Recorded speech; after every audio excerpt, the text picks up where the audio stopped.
Hello, I'm Rex Basterfield and I'd like to welcome you to a video about my Quilcom SIM-DUNGCHEN.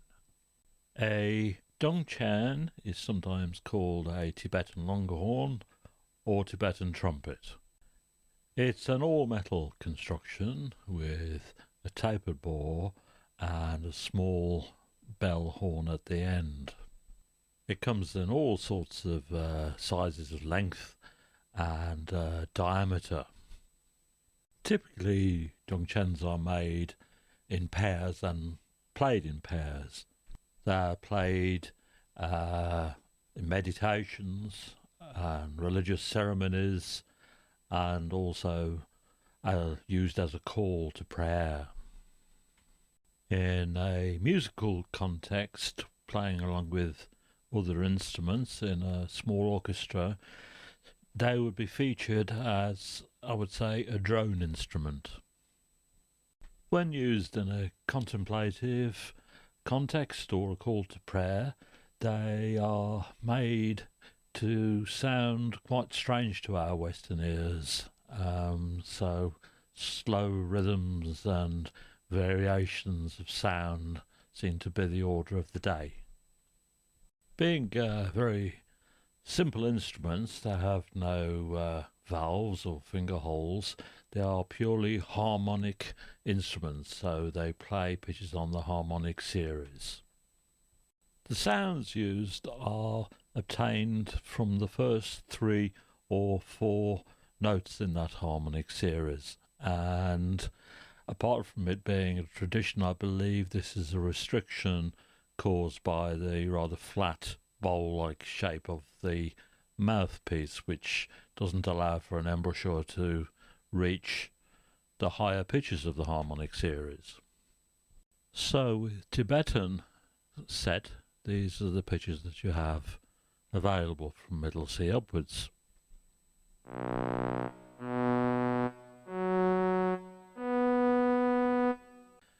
If you select full harmonic range, then it can behave a bit like the range you would get from an Alp horn.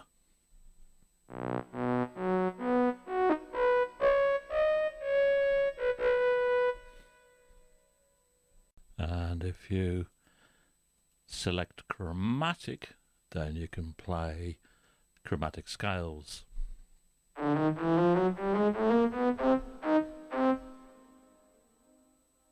of course, these last 2 options would be totally impossible on the real dungchen.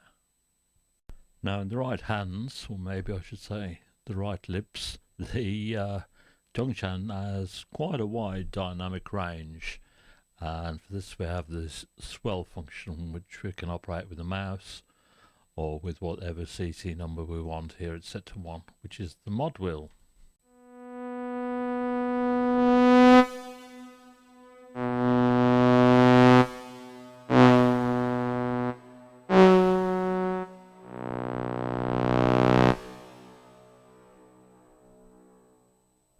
Quite often a player will alter the pitch slightly as they make the sound louder. So here the Swelter pitch function provides that option.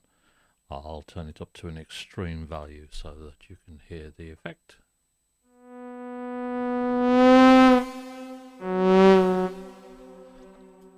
And we can go negative as well.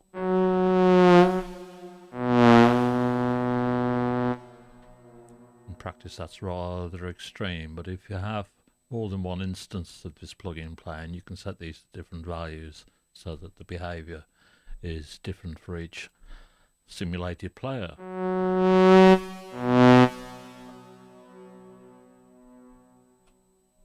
This detune knob here controls the amount of per note detuning, and it uses a lookup table to set the tuning offset. So at 0 you get perfect tuning.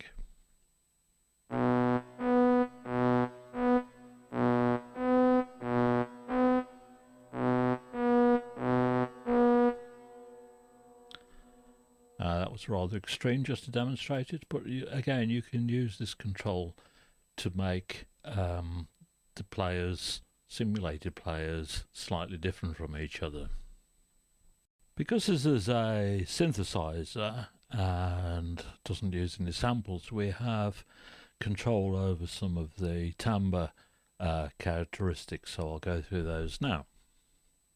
As I mentioned before, different instruments designs can have different diameter bore, so the bore knob goes from a narrow bore up to a wide bore.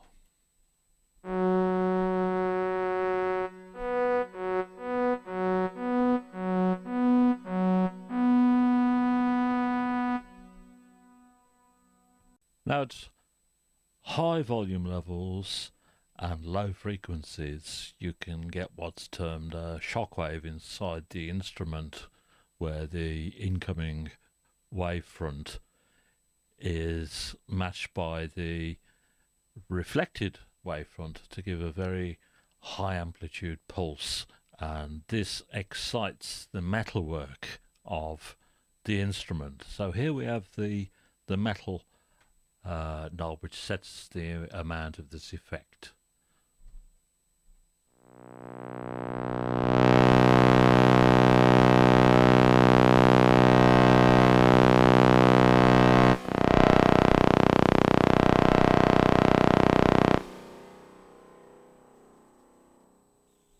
Now, aside from the sound of the metalwork vibrating, you have what I termed the blast, which is the sound of that shockwave actually coming out of the end of the horn, and this will be audible at higher swell levels, so you can set the maximum amount of blast that you hear like this.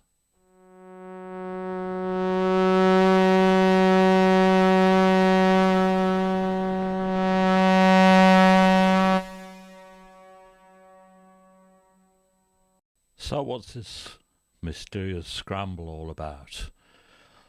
Well, you don't really need to use it if you've just got one instance, but if you have several instances playing simultaneously, the effect is to blur the phases, the higher phases of the harmonics that form the timbre. Now there'll be a small change on the actual timbre itself,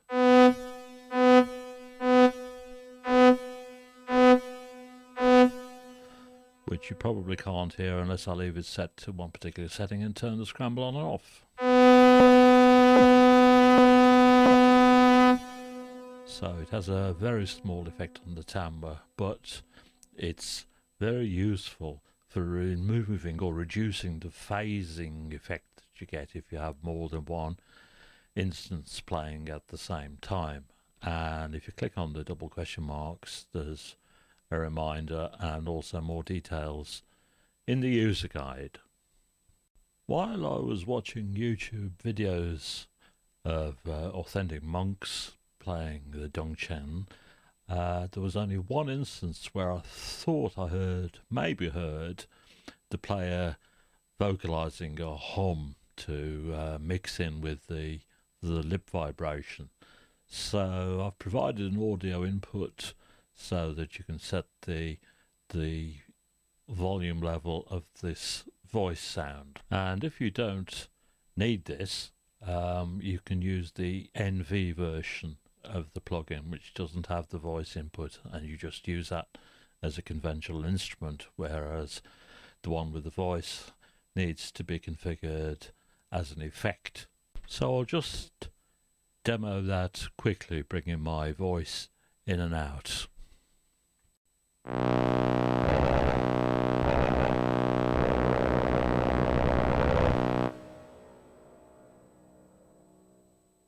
A couple more things I should mention. The keyboard velocity doesn't affect volume, it affects the attack time and when you get that settling pop at the start of the note. So that's low velocity and high.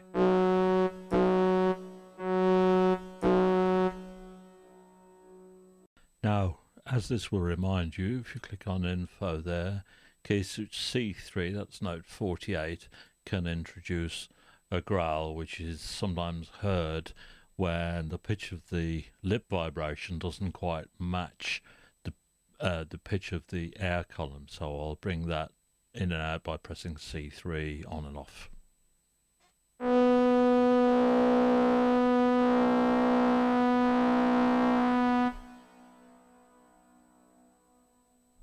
So now I'll talk about this effects block, which I've called Tibet, which suggests the sort of sound reverberation, echo and diffusion that you would get high in the Himalayas. Now this effect block is exactly the same one as is included with the Sim Alphorn. I simply called it Tibet. And the Sim Alps is also going to be available in the download so that you can use that as a separate effect for this or any other instrument. So we have two schemes here, the far away echoes and the near reverberation. So for the far away, I'll turn the near reverberation down, and I'll turn the far up so you can hear the effect better.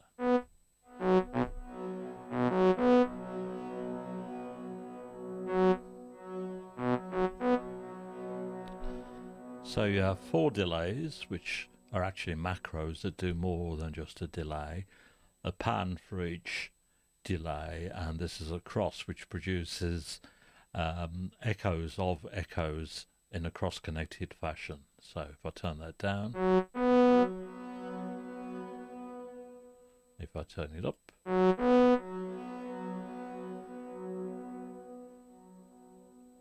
so the near is just a standard reverberation. I'll turn the far down and the near up.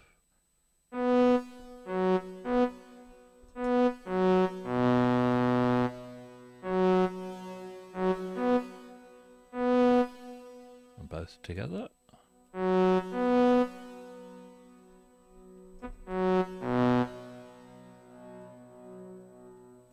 And here we mix the 2 types of echo according to dry and wet.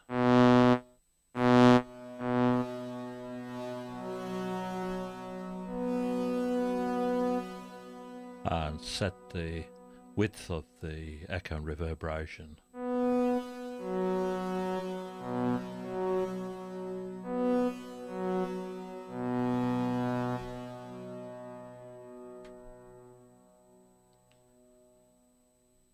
So that's the SIM-DUNGCHEN. You can have a look at the user guide for a bit more information. Have a look in the background folder. There's not much in there, but you might find what is in there interesting.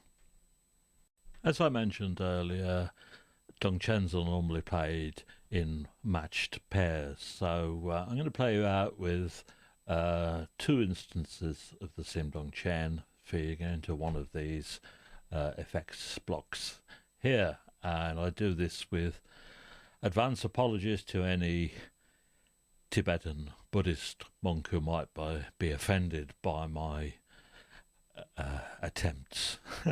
So, until the next time, bye!